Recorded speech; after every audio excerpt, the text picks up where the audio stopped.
5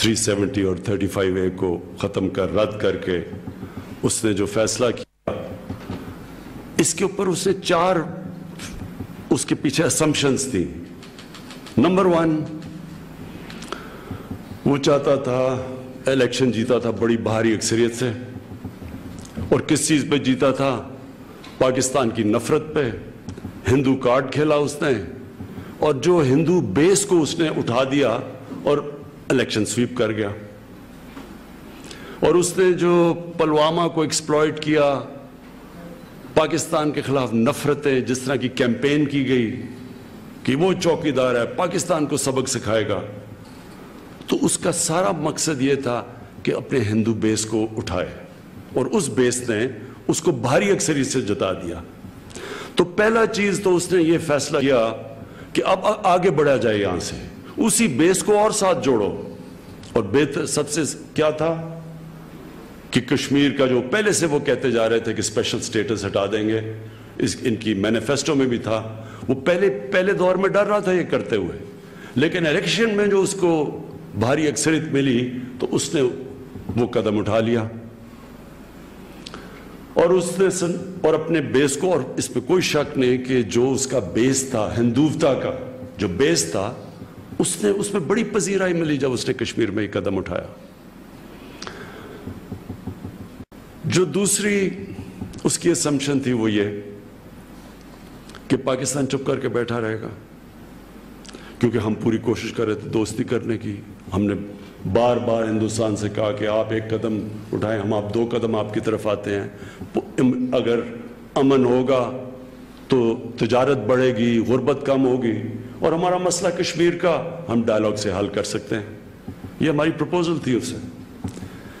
تو اس سے پہلے بھی جب یہ پیلٹ گنز استعمال کر رہے تھے ہمارے آنے سے پہلے، اور ظلم تو اس نے پہلے سے، جب پہلے بی جے پی کی اور نریندر موڈی کی حکومت آئی تو ظلم تو شروع ہو گیا تھا کشمیریوں پہ، لیکن کوئی بات نہیں کر رہا تھا، نہ پاکستان نے اٹھایا، نہ یونائٹڈ نیشنز میں اٹھایا، نہ دنیا میں کوئی بات کر رہی تھی۔ کبھی کبھی اخبار میں کوئی باہر مضمون آ جاتا تھا، لیکن پاکستان کا تو رسپانس نہیں تھا۔ اس لیے اس نے یہ اسیوم کیا کہ پاکستان پھر چپ کر کے بیٹھا رہے گا، کیونکہ پاکستان کو اتنی ضرورت ہے ہندوستان کی۔ تکبر، یہ یاد رکھیں کہ اس سب کے پیچھے تکبر ہے۔ وہ اپنے آپ کو اتنا طاقتور، اور یہ جو ان کی سٹیٹمنٹس کے جو نیا نقشہ بنایا کہ وہ سارا علاقہ آزاد کشمیر بھی اب ہندوستان میں ہے، اس کے پیچھے تکبر تھا۔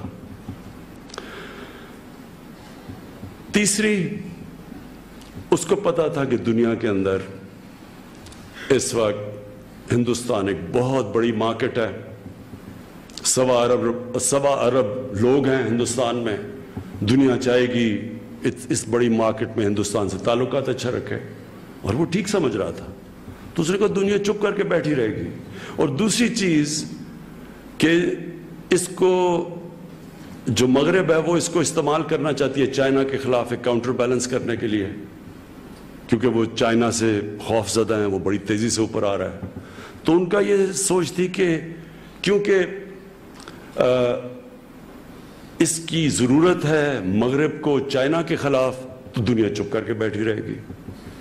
اور جو سب سے بڑی مس کیلکولیشن کی اس نے، وہ چوتھی تھی کہ جب وہ 8 لاکھ فوج کشمیر میں ان کو دبائے گی، دہشت ہوگی اس کی، پہلے سے ہی وہ ظلم تو کر ہی رہے تھے، تو وہ جب خوف پھیلے گا اور پھر جب ان کے اوپر وہ ایکشن لیں گے اور کرفیو لگائیں گے، ان کی ساری لیڈرشپ اٹھا کے لے جائیں گے، ان کے جو بچے ہیں ان کو بھی پکڑ کے، اور 16,000 نوجوانوں کو ہندوستان میں جیلوں میں لے جائیں گے، تو دہشت پھیل جائے گی، اور پھر ڈیموگرافی بدل دیں گے ہندوستان کی، کشمیر کی۔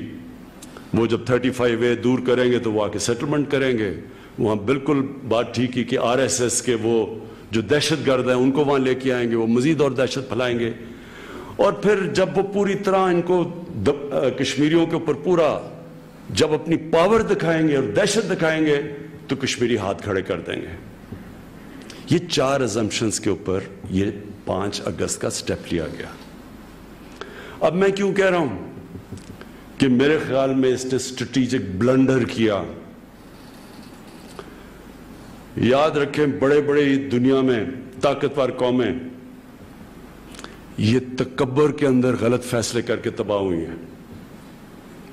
ہٹلر سب سے طاقتور فوج پورا یورپ دنوں میں فتح کر لیا, اور اس نے جو اٹیک کیا رشیا پہ, اور پھر جب اس کے جنرلز کہہ بھی رہے تھے کہ سردی آ رہی ہے اور فوج کو ریٹریٹ کر لو, تکبر میں اس نے اپنی ساری طاقتور فوج تباہ کروا دی روس میں. اور اس سے پہلے نپولین نے یہ کیا, وہ بھی سارا یورپ فتح کر چکا تھا, اس نے بھی روس پہ حملہ کیا. اس کو بھی جب پتا چلا کہ ان کی سردی آ رہی ہے اور برف پڑے گی, اس کے بھی تکبر کے اندر اس نے اپنی ساری فوج تباہ کر لی. اور یہ ساری تاریخ میں اس طرح کے آپ اٹھا کے دیکھیں گے کہ مس کیلکولیشنز ہوئی ہیں. تو یہ جو اس کی سب سے پہلی جو اس مس کیلکولیشن میں غلطی یہ ہوئی کہ پاکستان چپ نہیں بیٹھا رہا, پاکستان دنیا میں گیا. آپ ایک سال کے اندر دیکھ لیں 5 اگست سے اب تک 3 دفعہ سیکیورٹی کونسل نے 65 کے بعد کشمیر کا نام لیا. جو یونائٹڈ نیشنز کی ہیومن رائٹس 2 رپورٹیں نکلی ہیں اس کے اوپر, ان کے جو ظلم ہو رہا ہے کشمیر پہ. اس کے علاوہ میں خود دنیا کے سارے ٹاپ لیڈر سے بات کی, ان کو بار بار سمجھایا. ڈونلڈ ٹرمپ کو 2-3 دفعہ سمجھایا کہ کشمیر کتنا خطرناک ہے دنیا کے لیے, فلیش پوائنٹ ہے. چانسلر مرکل جرمنی کی, بورس جانسن, ان سب سے میں نے خود بات کی. میکرون جو فرانس کے پریزیڈنٹ, ان سب سے میں نے باتیں کی, سب کو سمجھایا کہ یہ ہو کیا رہا ہے.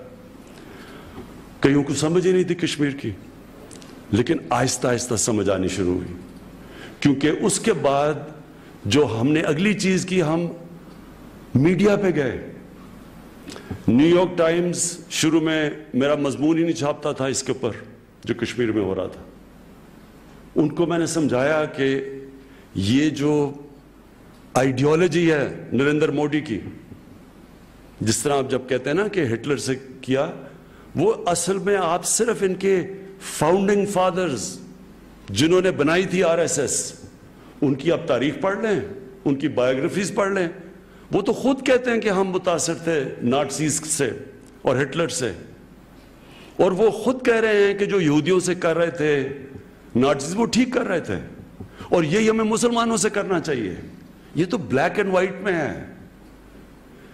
تو جب میں نے وہاں جا کے اور نیو یارک ٹائمز کے بورڈ کو میں نے بتایا, دیکھیں جب جو تبدیلی آئی ہے, یہ پہلی دفعہ بنگلہ دیش جب بنا, اس کے بعد ساری انٹرنیشنل میڈیا مغرب کا پرو انڈیا ہو گیا اور اینٹی پاکستان رہا.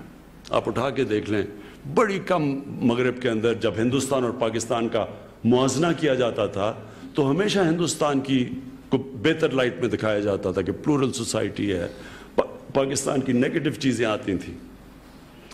اس 1 سال میں دیکھ لیں, 5 اگست سے اب تک دیکھ لیں, جو مغربی میڈیا میں جتنی دفعہ آرٹیکلز نکلے ہیں, یہ پہلی دفعہ نکلے ہیں.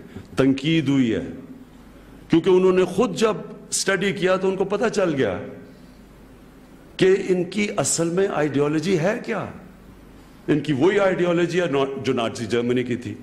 دیکھیں یہ جو آئیڈیالوجی نریندر مودی کی ہے, یہ پہلی دفعہ کوئی نہیں لے کے آیا. انسانی تاریخ میں جو 2 قسم کے لیڈرز ہوتے ہیں, ایک وہ لیڈر ہوتا ہے جو سب سے عظیم لیڈر ہمارے نبی صلی اللہ علیہ وسلم, جو انسانوں کو اکٹھا کرتے ہیں, رحمت اللہ عالمین, انسانوں کے لیے رحمت بن کے آئے. اس کے بڑے قائد اعظم جب شروع ہوئے تھے, ہندو مسلم یونٹی کے ایمبیسڈر سمجھے جاتے تھے, تقسیم نہیں کرتا leader. Nelson Mandela South Africa کے اندر جب ریسزم, نسل پرستی ادھر پہنچ گئی کہ کالوں کو, ایشینز کو اور گوروں کو اتنی آپس میں نفرتیں تھیں, کوئی نہیں سوچ سکتا تھا کہ ساؤتھ افریقہ تباہی سے بچے گا. ایک نیلسن منڈیلا آیا, انسانوں کو اکٹھا کیا, لیڈر تھا. جو نان لیڈر ہوتا ہے اس کی سب سے بڑی پہچان یہ ہوتی ہے کہ وہ نفرتیں پھیلا کے ووٹ لیتا ہے. ہمارے معاشرے میں دیکھ لیں اٹھا کے, کراچی میں ایک آیا تھا, لسانیت کے اوپر اس نے کیا کراچی کی تباہی کی. نفرتیں پھیلاتا ہے اپنے ذاتی فائدے کے لیے, ووٹ لینے کے لیے. یہ نریندر موڈی وہ لیڈر ہے, یہ وہ آدمی ہے جس نے نفرتیں پھیلا کے مسلمانوں کے خلاف, جو اس نے گجرات میں کیا. کوئی دنیا کے اندر لیڈر نہیں بن سکتا تھا جس طرح گجرات میں اس نے مسلمانوں کی قتل عام کیے. ہندوستان کی اپنی رپورٹس پڑھ لیں, ان کی سپریم کورٹ کے ایک جج کی رپورٹ پڑھ لیں, اور اس کو باہر جانے کی, یہ بلیک لسٹ ہوا تھا, باہر نہیں جا سکتا تھا. مغرب میں, انگلینڈ میں, امریکہ میں نہیں جا سکتا تھا. وہ آدمی جب لیڈر بنا تو شروع میں سوچا کہ شاید, جب پہلے بی جے پی آئی تھی تو وہ بھی لوگ ڈرے ہوئے تھے کہ یہ بھی یہ ایکسٹریمسٹ ان کی آئیڈیالوجی ہے.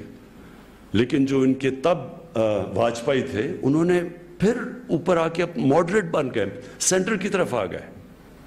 لیکن نریندر موڈی اصل میں جو اندر سے ہے وہ باہر آ گیا.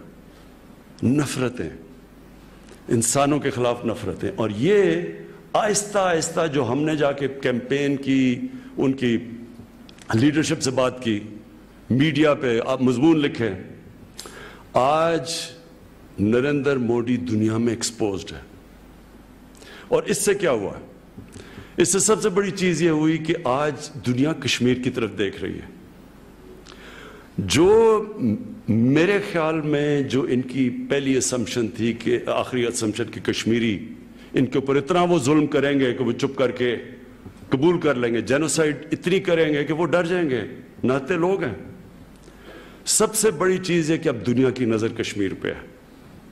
یہ جو سمجھ رہے تھے کہ ان کے اوپر تشدد کر کے بالکل ان کو کرش کر دیں گے, وہ اگر اس ایکسٹینٹ پہ جائیں گے دنیا کا ری ایکشن آئے گا. آلریڈی یورپین پارلیمنٹ میں ڈسکشن ہے, برطانیہ کی پارلیمنٹ پہ ہے. پھر ہماری جو آپ نے بات کی ڈائسپرا, کشمیری پاکستانی باہر, انہوں نے جس طرح کی ایک سال میں دیکھیں, نیو یارک کے اندر کبھی اتنی پبلک نہیں نکلی کسی ایونٹ پہ جو کہ یونائٹڈ نیشنز کے جنرل اسمبلی کے باہر پبلک نکلی تھی. کبھی اتنے لوگ نہیں نکلے. ہیوسٹن میں پبلک نکلی جب نریندر موڈی تقریر کرنے آیا تھا. تو یہ وہ بھی ایکٹیویٹ ہو گئے, میڈیا بھی ایکٹیویٹ ہو گیا. ان کی پولیٹیکل جو, اس کے باوجود کہ ان کے تعلقات ہندوستان سے بہتر تھے, اس کے باوجود وہ ایکٹیویٹ ہو گئے. ان کو بولنا پڑا. جرمن چانسلر جب گئی وہاں انڈیا میں تو انہوں نے بھی بات کی. امریکن پریزیڈنٹ, حالانکہ ان کے اتنے اچھے تعلقات ہیں, پبلکلی انہوں نے بات کی کہ کشمیر کا میں میڈیٹ کرنا چاہتا ہوں. تو کم از کم دنیا کی نظروں میں اب کشمیر آ گیا. اس کا مطلب یہ کہ جس طرح کا یہ ظلم کرنا چاہتے تھے ان کو کرش کرنے کے لیے, وہ نہیں کر سکتے. ظلم کر رہے ہیں, اس میں کوئی شک نہیں, لیکن جو میرے خیال میں جو ان کا پلان تھا, جس طرح انہوں نے فوج, وہ ظلم نہیں ہوا. اور میں اپنی پاکستان کو ہم کریڈٹ, اپنی گورنمنٹ کو ہم کریڈٹ دیتے ہیں کہ ہم نے جو اس کو اٹھایا انٹرنیشنلی, اس کی وجہ سے یہ وہ نہیں کر سکے. اور جو سب سے بڑی چیز کیا ہوئی کہ کشمیر کے لوگ جو یہ سمجھ رہے تھے کہ وہ اس طرح کی دہشت دیکھ کے بالکل ہاتھ کھڑے کر دیں گے. میں آج خاص طور پہ خراج تحسین پیش کرتا ہوں اپنے کشمیر کے لوگوں کی, کہ جس طرح کی پرووکیشن اور ظلم کے باوجود آج ان کا مورال کھڑا ہے. جس طرح کہا کہ پاکستان کا جھنڈا انہوں نے اٹھایا ہوا ہے سری نگر کے اندر, ان کی اسپرٹ بجائے ٹوٹنے کے وہ اور مضبوط ہو گئے. اور ایک اور چیز ہوئی ہے, آج کوئی پرو انڈین کشمیر کا لیڈر بن ہی نہیں سکتا. انہوں نے اتنی نفرت ہندوستان کے خلاف کر دی ہے اس ایکشن کے, کہ اب کوئی بھی جو پرو انڈین لیڈر ہو وہ کشمیری کامیاب ہی نہیں ہو سکتا. آج جو انہوں نے کشمیری لیڈرز کو بند کیا ہے, فاروق عبداللہ کے منہ سے ہے. میں نے خود فاروق عبداللہ کو ملا تھا کئی کانفرنسز پہ دلی میں 10-15 سال پہلے.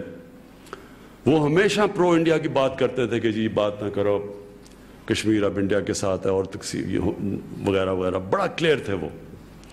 ان کے منہ سے میں سن رہا ہوں کہ قائد اعظم ٹھیک کہتے تھے. وہ ابھی سٹیٹمنٹ دے رہے ہیں کہ جو قائد اعظم کہتے تھے وہ ٹھیک ہے, ہمارے سے دھوکہ ہو گیا. تو اس وقت نہ کوئی کشمیر کا اب لیڈر بن ہی نہیں سکتا جب تک اگر وہ پرو انڈیا ہے, کیونکہ نفرت پھیل گئی ہے. دوسری, جو کشمیر کا نوجوان ہے, وہ جو غالب کا شعر ہے کہ مشکلیں اتنی پڑی مجھ پہ کہ آسان ہو گئی, وہ اتنے اب مضبوط ہو گئے ہیں, موت سے خوف چلا گیا ہے.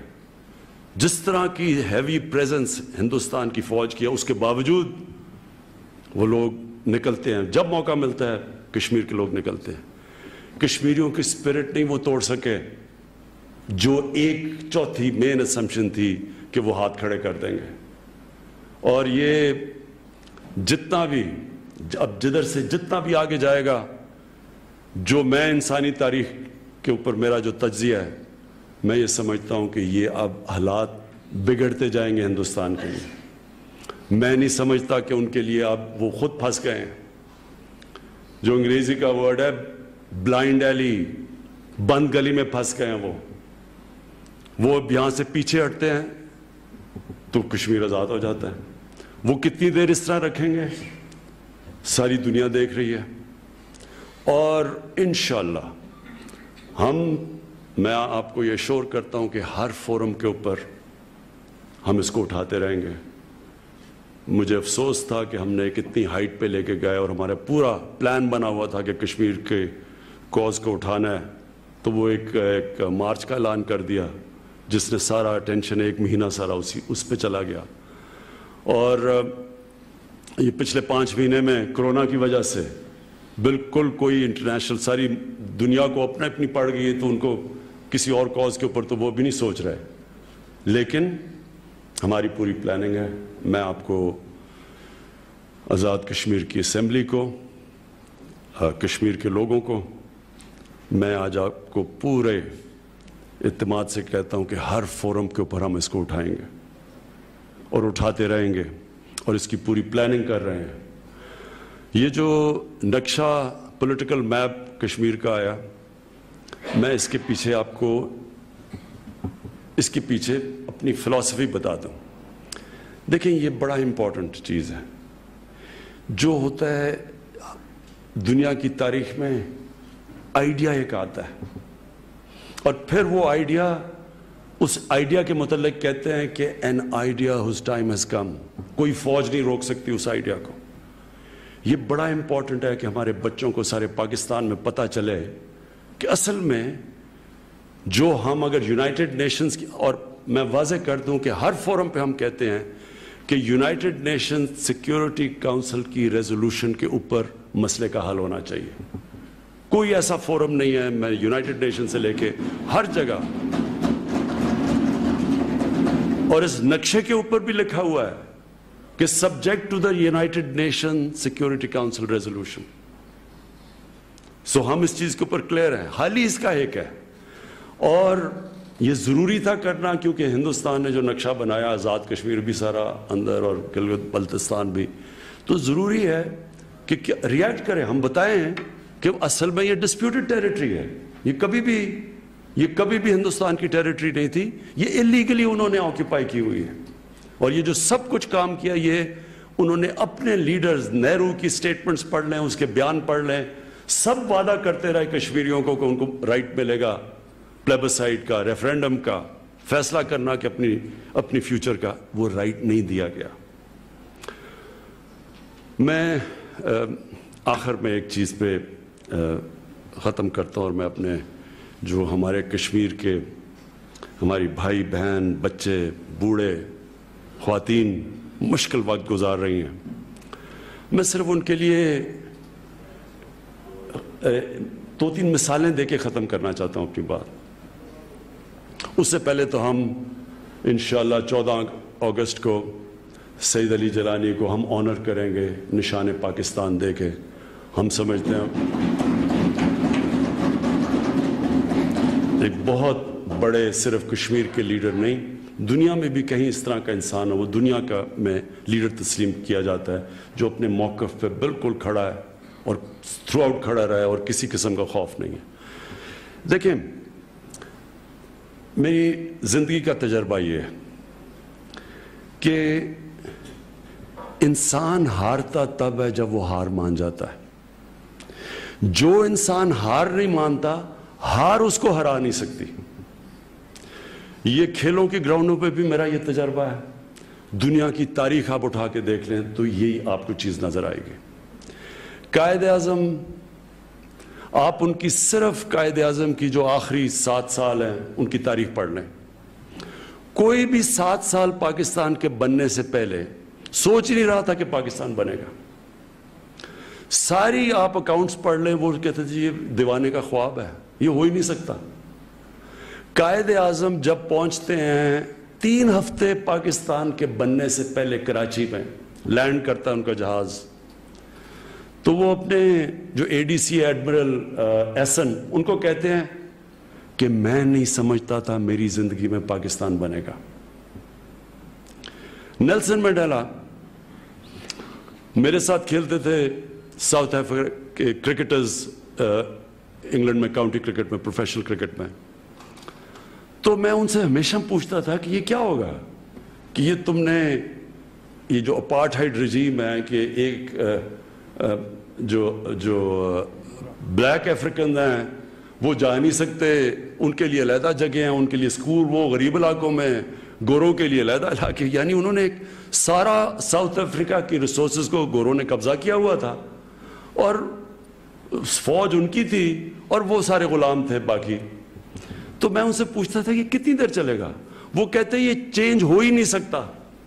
وہ کئی ان میں سے مخالفت کرتے تھے کہ جب وہ باہر آتے تھے دیکھتے تھے کہ بڑا عجیب نظام ہے ادھر، تو ان کو نہیں پتہ چلتا تھا. لیکن وہ مجھے ہمیشہ کہتے تھے کہ چینج آ ہی نہیں سکتا کیونکہ سب پیسہ ان کے پاس ہے، فوج ان کی ہے، ریسورسز ان کی ہیں. وہ تو بیچارے جو بلیک افریقن وہ تو ان پڑھ ہیں.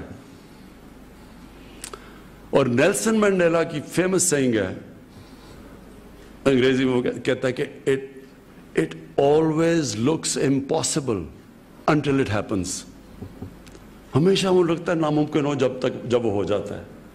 کوئی بھی سوچ نہیں رہا تھا، دیکھتے دیکھتے وہ ساؤتھ افریقہ چینج آ گیا. سب سے بڑی تو چینج نبی صلی اللہ علیہ وسلم،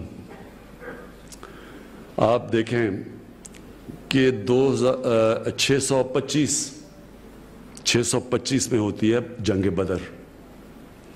313 مسلمان لڑنے والے، 627 اور 28 دو وہ لیٹر لکھتے ہیں. ایک سپر پاور ہوتی ہے پرشین ایمپرر، اور دوسرا جو کہ بیزنٹائن رومن ایمپرر تھا اس کو. یہ خط بھی پرزروڈ ہے. 2 خط لکھتے ہیں کہ میں اللہ کا پیغام لے کے آیا ہوں. اپنی بہتری، آپ کی بہتری ہوگی اگر آپ اس پیغام پہ چلیں. سوچیں کہ جو ان کی 1 لاکھ کی فوج تھی، سارے ماڈرن ایکوپمنٹ تھے، تو سوچیں کہ کیا انہوں نے سوچا ہوگا کہ ایک 313 لڑنے والے وہ خط بھیج رہے ہیں.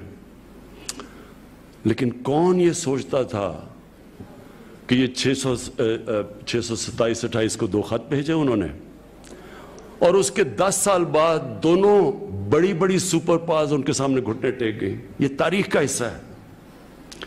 کہنے کا مقصد یہ ہے کہ یہ مایوسی مسلمان کے لیے گناہ ہے. ہم جب مایوس ہو جاتے ہیں جی کچھ بھی نہیں ہو سکتا، آپ کو پتہ ہی نہیں.